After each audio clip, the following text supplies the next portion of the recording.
दौरे का आज दूसरा दिन है। मणिपुर गवर्नर से विपक्ष के सांसद मिले, राज्यपाल से मिलकर रखी अपनी मांग। मुलाकात के बाद सांसदों ने दिया बयान, हिंसा पीड़ितों ने दुख सुनाया, एक्शन जरूरी, पीएम की चुप्पी दिखाती है वो गंभीर नहीं है। कल रिलीफ कैंप भी गए थे विपक्ष के सांसद।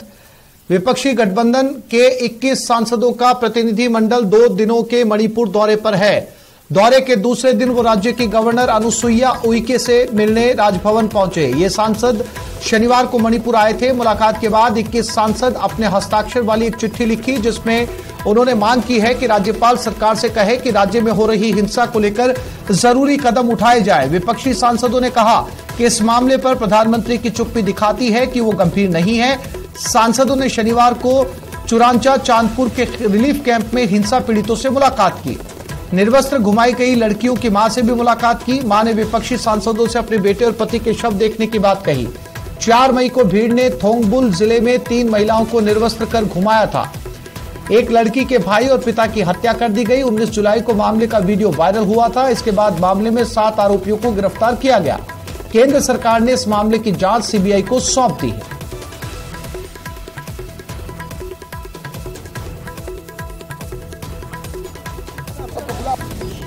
मणिपुर की राज्यपाल जी से हम लोग मुलाकात करके, जो हमारे सारे डेलीगेशन आए थे 21 सांसदों, लोकसभा राज्यसभा कुल मिलाकर सारे सांसदों की तरफ से ये ज्ञापन सौंपा गए हैं।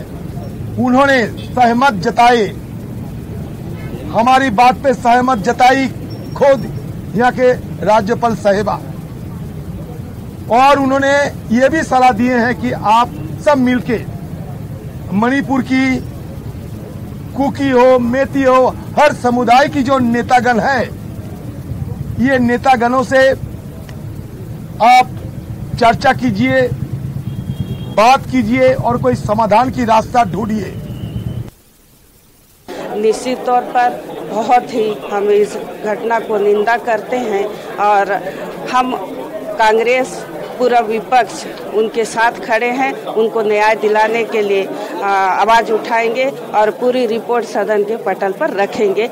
मणिपुर को अनदेखी किए गए हैं। सूबे की सरकार, केंद्र की सरकार बिल्कुल अनदेखी करने के चलते आज मणिपुर की हालत बिगड़ते जा रहे हैं। जल्द से जल्द यहाँ शांति बहाल हो, सौहार्द को फिर दोबारा वापस लानी हो, सौहार्द बनाए रखना जरूरी है, और खासकर पीस, हार्मोनी एंड जस्टिस, इसको बनाए रखने का काफी जरूरी है, ये मैं समझता हूँ। देखिए, समाधान तो सबको बैठ के निकालना होगा। हालात बहुत खराब है। आपके देश का एक हिस्सा जहां समुदायों के बीच में अविश्वास का जहर बो दिया गया है, उस जहर की काट में तो मेहनत करनी होगी। आग्रह करेंगे कि जिम्मेवारी वो ठीक करें। कौन जिम्मेवार? कोई बोलता है वो जिम्मेवार, कोई बोलता है वो जिम्मेवार। राज्य सरकार, केंद्र सरकार एक किसी और की तरफ उंगली दिखा रहे हैं, लेकिन खुद की जो जिम्मेवारी है वो कबूल नहीं करे। तो जिम्मेवारी ठीक करें। निश्चित तौर पर यहाँ शांति स्थापित होना चाहिए, यहाँ के लोगों को पुनर्वासित किया जाना चाहिए, और एक बात तो जरूर है कि ये स्टेट मिशनरी का टोटल फेलियर।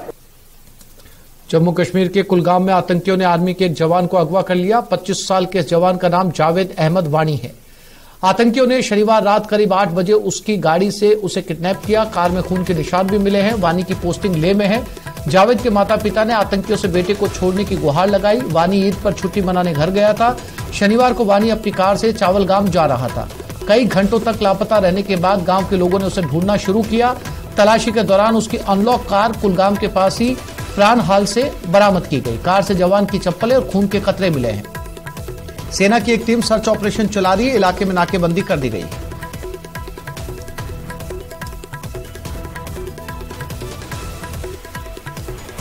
जावेद अहमद में हमारे रिश्ते में भी है और पड़ोस में भी है। कल हम आशा की नमाज पढ़कर घर जा रहे थे। रास्ते में मुझे पता चला कि जावेद अहमद वानी को किसी ने उठाया। उसी वक्त से इस वक्त तक हम इसी शरीर में है। फौज भी, पुलिस भी, हम भी, अभी तक उसका कोई आता पता नहीं निकला। हम उन नौजवान से मोदबाना गुजारिश करते हैं, खुदा के वास्ते जाहिद अहमद को छोड़ दो, उसके माँ बाप पर रहम करो, अल्लाह तुम पर रहम करेगा। मेट्रो स्टेशन के पास एक ट्रक ने कार में पीछे से टक्कर मार दी। हादसे में दिल्ली पुलिस के इंस्पेक्टर जगबीर सिंह की मौत हो गई। रोहतक रोड पर जगबीर की गाड़ी खराब हो गई थी। वो बाहर आकर कार को देख रहे थे, इसी दौरान ट्रक आकर टकरा गया। हादसे के बाद ट्रक ड्राइवर मौके से फरार हो गया।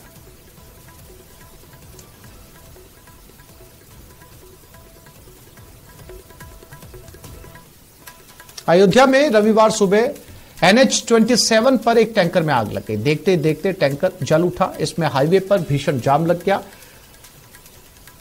दमकल को सूचना दी गई, आग पर काबू पाया। इस दौरान टैंकर में एक दो बार तेज धमाके भी हुए, साथ ही काला धुएं का गुबार भी उठा। टैंकर में आग कैसे लगी इसका पता नहीं चल पाया। आग लगने के बाद से ड्राइवर क्लीनर को लेकर कोई सूचना नहीं है। घटना थाना कैंट के सलारपुर देवी सिंह ढाबा के पास की बताई जा रही है। ये तस्वीरें अयोध्या यूपी की एक हाईवे की हैं। यहां पर इस टैंकर में आग लग गई और सूचना दी गई, तब तक काफी हिस्सा टैंकर का जल चुका था। बताया जा रहा है इसमें कई बार धमाके भी हुए और दमकल ने पहुंचकर इस आग को बुझाया। हाईवे एक तरफ से पूरी तरह से ब्लॉक हो गया था, दूसरी ओर से वाहनों का आवागमन किया गया। 10 बजे की घटना है। हमें कंट्रोल से सूचना मिली थी कि टैंकर में आग लगी हुई है हाईवे पे, तो तुरंत ही हम लोगों ने मौके पे पहले 2 गाड़ियां रवाना की। जैसे जब बार बार फोन आने लगे तो सेंसिटिविटी पता चल जाती है, तो उससे हमने 2 गाड़ियां रवाना कर दी और मैं स्वयं भी मौके पर आ गया। तो देखा कि ये जो टैंकर है, एक इससे आगे शायद एक टैंकर चल रहा था, उससे ये टकराया, कोलाइड होके वो तो आगे निकल गया, बट ये जो टैंकर है इसके कैबिन में आग लग गई। और आप देख ही रहे पिक्चर में, काफी विकराल रूप ले लिया था आग ने, जिसको मौके पर हमारी फायर सर्विस की टीम ने अच्छे से अभी से कंट्रोल कर लिया पूरी तरह।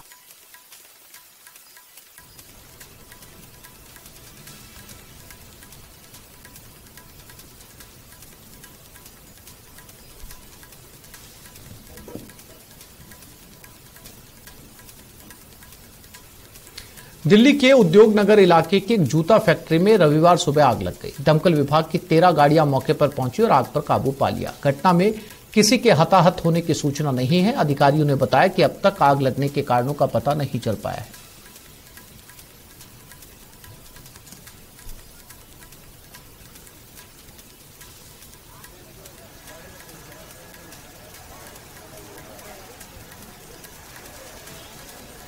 ये दिल्ली में आग लगी, उसके बाद में दमकल को बुलाया गया। हालांकि मुश्किल जगह थी, लेकिन दमकल ने इस आग पर काबू पाया। उद्योग नगर इलाके की एक घटना बताई जा रही है।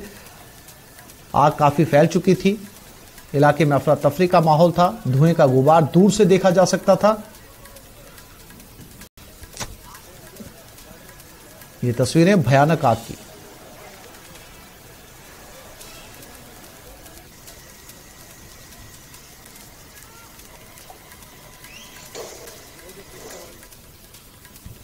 गुजरात के अहमदाबाद में आज एक अस्पताल के बेसमेंट में आग लग गई। अस्पताल कई मंजिला है। आग लगने के बाद करीब 100 मरीजों को निकाला गया। पुलिस ने बताया कि रविवार तड़के 4:30 बजे शाहीबाग इलाके में राजस्थान हॉस्पिटल में आग लग गई। अभी भी अस्पताल से धुआं निकल रहा है। दमकल की टीम आग पर कंट्रोल करने की कोशिश कर रही है।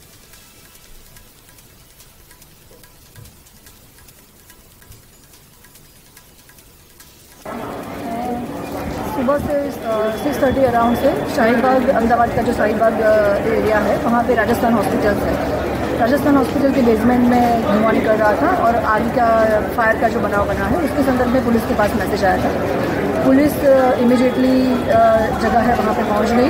फायर ब्रिगेड्स की, अहमदाबाद की और स्टेट की फायर ब्रिगेड्स की टीम भी यहाँ पे तैनात है।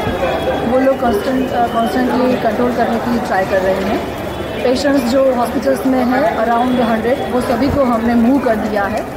कोई जान माल की नुकसान ना हो, वो हमारी प्रायोरिटी है।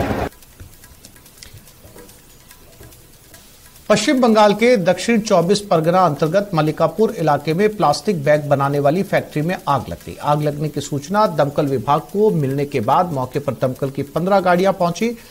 फिलहाल आग पर काबू पाने की कोशिशें जारी हैं। आग लगने की वजह से चारों तरफ धुआं ही धुआं नजर आ रहा है। फिलहाल आग कैसे लगी इसका पता नहीं चल पाया।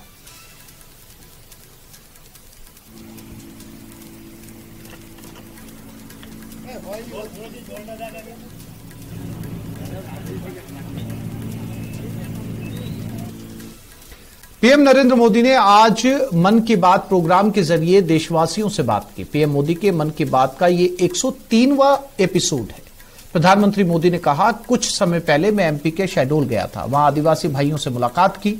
पकरिया गांव के आदिवासियों ने प्रकृति और जल संरक्षण के लिए काम किया है। 100 कुओं को वाटर रिचार्ज सिस्टम में बदल दिया। बारिश का पानी इन कुओं में जाता है और वहां से जमीन में। सभी गांव वालों ने 800 कुओं को रिचार्ज करने के लिए उपयोग में लाने का लक्ष्य बनाया है।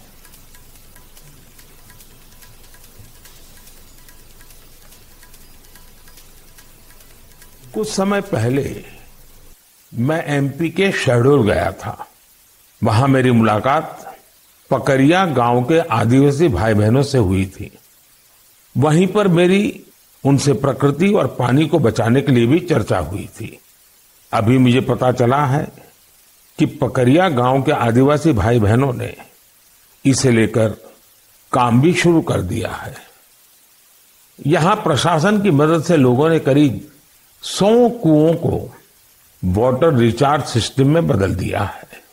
बारिश का पानी अब इन कुओं में जाता है और कुओं से ये पानी जमीन के अंदर चला जाता है। इससे इलाके में भू जल स्तर भी धीरे धीरे सुधरेगा। अब सभी गांव वालों ने पूरे क्षेत्र के करीब करीब 800 कुएं को रिचार्ज के लिए उपयोग में लाने का लक्ष्य बनाया है। असम दौरे पर लोकसभा अध्यक्ष ओम बिरला असम के नए विधानसभा भवन का लोकार्पण किया। 50 साल से अस्थायी भवन में असम का विधानसभा चल रही थी। 2009 में विधानसभा के स्थायी भवन का शिलान्यास किया गया। लोकार्पण समारोह में सीएम हेमंत बिस्वा शर्मा भी मौजूद रहे। केंद्रीय मंत्री सर्बानंद सोनोवाल भी कार्यक्रम में शामिल हुए।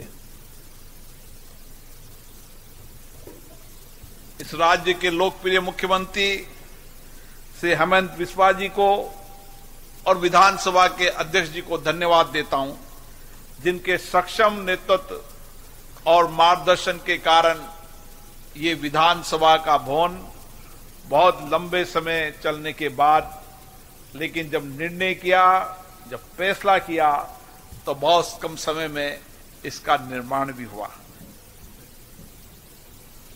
भारतीय अंतरिक्ष अनुसंधान संगठन के श्रीहरिकोटा अंतरिक्ष केंद्र से सिंगापुर की 7 सैटेलाइट को आज सुबह 6:30 बजे लॉन्च किया गया।